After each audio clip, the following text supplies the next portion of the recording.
for tuning into this session. What we're going to talk to you about in this methods workshop is using dialogical methods in political psychology. So it's myself, Kesi Mahendran, and Sue Nieland. We're both in the Public Dialogue Psychology Collaboratory that we've established at the Open University. And also Anthony English has been a big part of this as well, but he won't present today. But if you did listen on Monday, you would have heard him speaking about populism versus the people. So what we will talk about then, in order to tell you about dialogical methods in political psychology, is we'll enter the field, I think, in the first instance, just to begin a discussion around European citizenship as an illustrator, and then talk a little bit about the dialogical citizen, which is the key figure that we evoke and embody through the kind of way that we work. Some of the methods that we use, I'll then hand over to Sue, who's going to take you through a more detailed example of nostalgia and the temporal dimension of interviews, and then I'll come back to wrap up with just a few take-homes. So let's start then by take a look at this image. I'll leave it with you for a second or two just to see what it evokes in you when you see this image.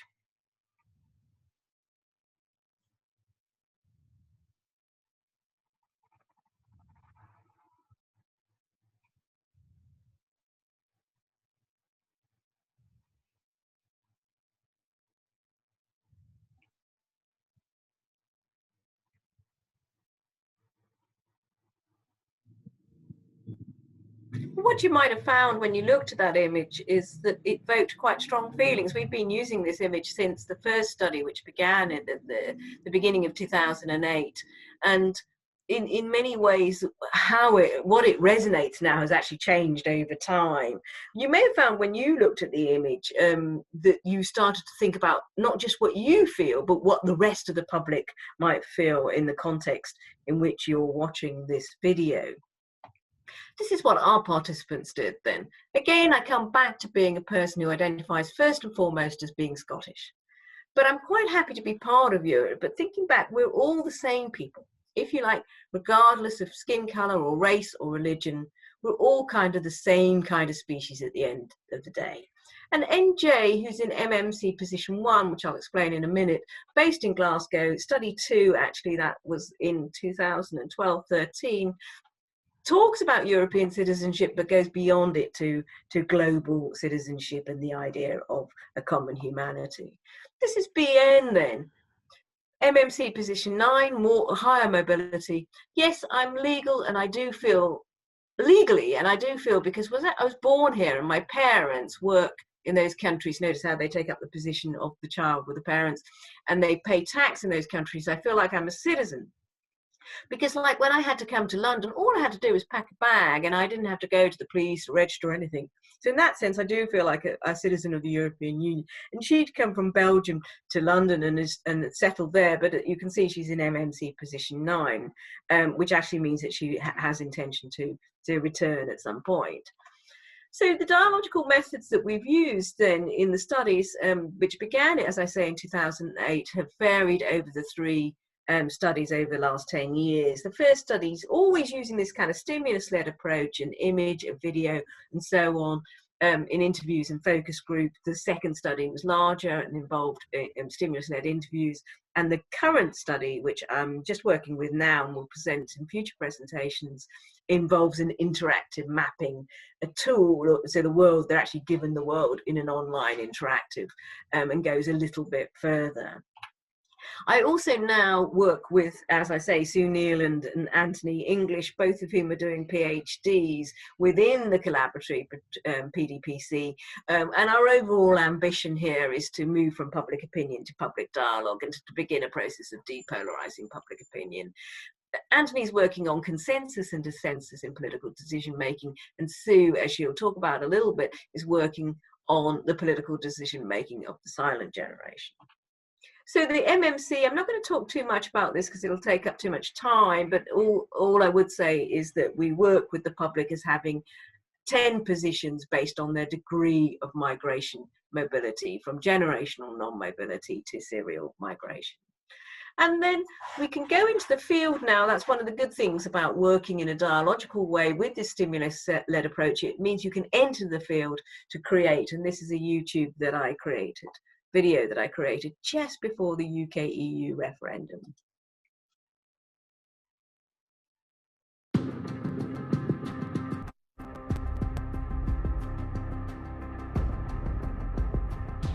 Is voting in the upcoming EU referendum determined by loyalty to a party line and influenced by issues such as immigration? One Open University academic thinks there's something more fundamental driving voting intentions. It's been a detailed study, but just before the vote, she is meeting more voters. So I'd like to show you a picture. Okay. Have a look at this picture. What does that say to you about belonging in the European Union? The reason why I use the picture is it gives people an opportunity to explore their attitudes towards the European Union. I'd say it symbolises togetherness in the European Union. I'd say it's slightly biased. And all together holding each other up. I feel the European Union being this sort of body that we all feel that we are now attached to. People can project a future identity onto this question. They can explore the European Union quite easily. And how are you feeling about this EU referendum? Have you got a view of how? Yeah, I believe we should leave, definitely, yeah. But at the moment I'd say, yeah, definitely got to stay in. Better to remain in, I think. I think they shouldn't leave Europe. I don't think that the European Union is a bad thing. At this point I'm thinking leave. You've made your mind up. Can I ask you if you're in or an out on this? I'm an out. What we found when we asked people whether they consider themselves part of the European, at your leisure. they fit into the world and their own degree of mobility. You can watch that at your leisure, but what you can see is that at that moment, because it's just before the referendum, then people become quite categorical. It's a little bit to do with the questions that I'm asking them. But the key thing is that they have this capacity, and if we put them into different conditions, into more conditions of controlled research, if you like, a quieter, calmer space, then we get the flexibility and plasticity of the I positions that we're going to explore in the remaining minutes of this talk. So this is the dialogical citizen in the public sphere, and it's, I would say, more of a figure and ground, hence the image, approach than the classic intergroup approach that tends to dominate political psychology. So we have a figure of a dialogical self then that's multi-voiced and variable, that has a public capacity to speak beyond self-interest with it, what Hannah Arendt called, an enlarged mentality, or what John Dewey also talks about public capacity. And we're publishing regularly now on our new website, which I've given you there, the PDPC website. And also to go back a little bit to one of the key publications, I think, actually is the chapter that I wrote with Emma Jackson and Anubhuti Kapoor on the dialogical citizen in the European public sphere, and also the theoretical work that Katarina Schinwald and Jitke Linden have done on dialogical selves is quite useful to develop your methodology. To go into what we do once we've got the interviews recorded, or the focus group recorders, and how we analyze the transcript, is we use NVivo generally to build the database, and then we look at the four things: I positions of the dialogical self, narratives and social representations, i.e. the common sense which is sustaining the dialogue. Then we look at we-they positioning, and particularly how they position the public, in other words, how they position the generalized other. And you can have a look at my publication in political psychology if you're interested in that. And then Chronotopic, which is a time-space unit that Sue will talk a little bit more about in a minute. I just want to introduce you then to how this micro-macro interplay works. We tend to present both parts of the dialogue. So I'm going to talk about NM, but and IN in dialogue here. Same question then: are you a citizen of any country, or do you belong to something beyond a certain country? I think, so to speak, I am a Swedish citizen, but I also belong to the EU and to Europe. I think the whole process is really important for Europe's future and peace. I see the EU as a big peace project, and to get there, you have to move towards a common market. And even in this small extract, you can see the different I positions: I Swedish, I European. You can see the social representation, which is one of peace and prosperity, with a narrative, a public narrative, which has a chronotopic which stretches far into the future and anticipates greater European convergence, hence the reference to the common market, to support the overall peace project. And to build on that, I'd like to now hand over to Sue, who's going to talk about nostalgia and the temporal dimensions of the interview to illustrate this further. Thanks, Kesi. I'm going to talk about a participant who was interviewed in study 2. She's 78 years old, and she's a member of the silent generation. That's the generation that I'm particularly interested in my PhD. They were born between 1927 and 1946, which means that they have World War II and its aftermath in living memory. Rachel lived in the Gorbals in Glasgow as a child in the 1940s. She's Jewish and lived in extreme poverty. And when she was interviewed, she moved very quickly back to childhood and described her lived experience of anti-Semitism in particular, and then coming forward to the present, showing this chronotopic movement between the past and the present. In the first extract here, she talks about 70 years before she was interviewed, when she was 7 years old, and had been the victim of anti-Semitic abuse from another child. Oh yeah, at the very beginning, I'm talking about when I remember when I was 7, I was out playing and this boy, he says, "A Jew, a Jew, a Jew, a Jew." And the feeling of fear that went into me, and I was only 7 and it never left me. And I ran up to my grands because in those days, your grands and your aunts and your uncles, we all lived together. We were known as the Jews of Lockhill because that's where Papa got offered a job. Now this response was just to the simple question, have you ever felt that you belong? And she went immediately back to her childhood and took this eye position of a fearful child. And what she does in the next extract is she comes forward 40 years later, where she actually encounters the same boy in the shopping centre. And she moves from that eye position of being a fearful victim to being a confident challenger. But I'll never ever forget the fear. And about 40 years later in the shopping centre, I was with my cousin and his wife and this boy. My cousin said, "Oh, there's John, Rachel." So he came over to speak, and my cousin says, "You remember Rachel?" And my cousin says, "And this is John." "Oh," I says, "I'll never forget John." He says, "How is that? Because I was handsome and that." And I says, "No," and I told him. He says, "Rachel, I don't remember, and I'm sorry." And you can see in this extract here how she has actually held on to that fear, so much so that 40 years on from the actual original event, she could challenge John, even though he didn't actually remember it. In the next extract, she comes forward again to the present day. And here she talks about how, as an older person, she's gained confidence to be able to be more open about her Jewish identity. Even nowadays, there's still that hatred. And sometimes, now as I'm older, you've got confidence. Now, I mean, I can stand up for myself. I wear the star, you know, that's the Star of David. See, as you get older, you don't have the same fear, if you know what I mean. You can handle yourself better. But when you're young and vulnerable, it affects you, you know.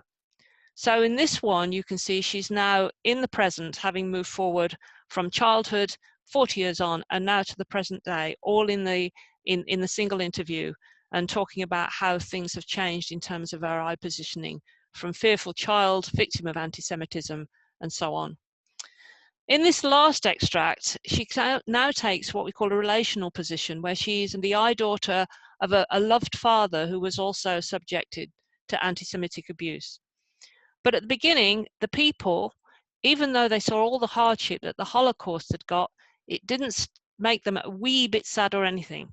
My poor papa, he was the love of my life, and he worked in local business, and all his working days, he was never called by his real name. He was called the Yid, you know, which is Yiddish for Jewish, and that was the mentality of them. Now, the interesting thing about this particular extract is it challenges the social representation of the Holocaust as being something that reduced anti-Semitic behavior, that made people a little bit more sympathetic towards the Jewish community and reduced that anti-Semitic abuse. But in Rachel's recollection of that time, that didn't actually happen in real experiences. So what we can see from these analyses is that Rachel can move very readily between the past and the present. She can recall that pain of anti-Semitism.